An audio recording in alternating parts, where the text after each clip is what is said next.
Do you want to just start it in the morning?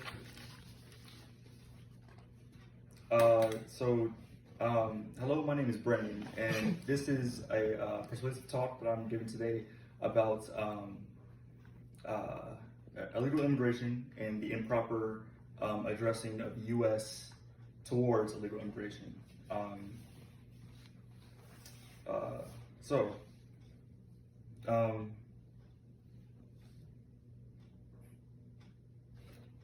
Today I'm here to talk to you about three different things. Mainly is the Act of 1921,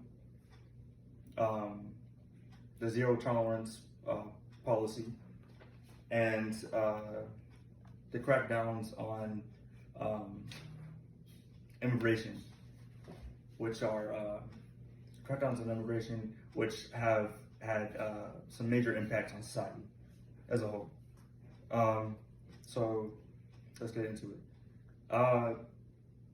So what would you do if your family was ripped away from you and you had no way of making contact with them personally, and they were left to fend for themselves, and ultimately they are your dependents, so they have no way to fend for themselves. I don't know. I'm not sure if you've ever heard of the Act of 1921, but it is one of the two pieces of legislation that I'll be talking about today.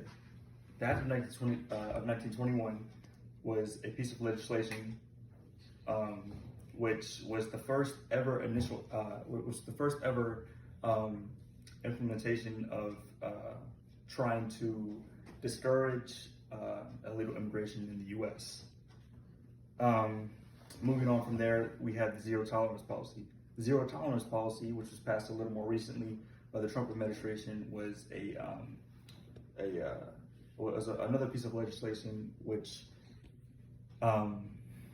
it did not tolerate. It left a lot less tolerance for people that have already immigrated here to the United States.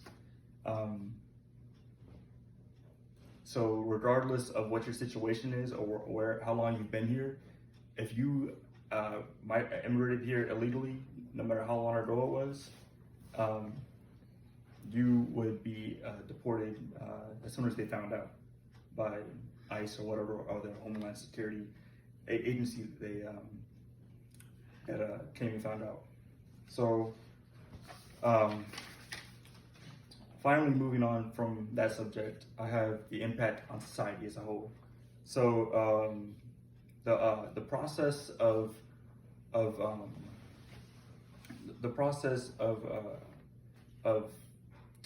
taking care of these illegal immigrants and stuff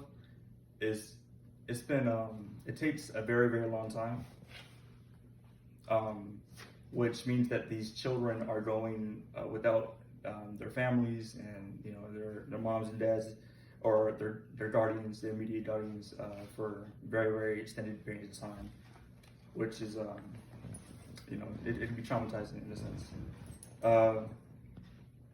Also, these children, you don't know where they're going to be ending up. They could be ending up with false or abusive guardians by the time their actual guardians come back. So you never know.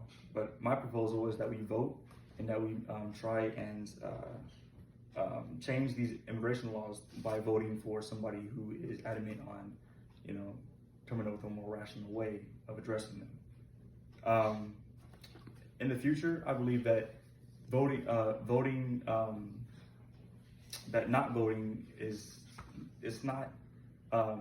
would be a lot more harmful. Would be very harmful to the situation at hand, because if we don't vote, it could either make the situation worse or it keep the situation the same. All right. So in conclusion, bringing in the zero tolerance policy, the Act of 1921, and the impact on society, I believe that it is adamant that we make a change and that we address the situation by voting and make sure that we take all things into consideration when we're trying to make a decision on something that addresses a large mass of people. And so, yeah. But I challenge you to go out and vote and, try and make a difference. Thank you.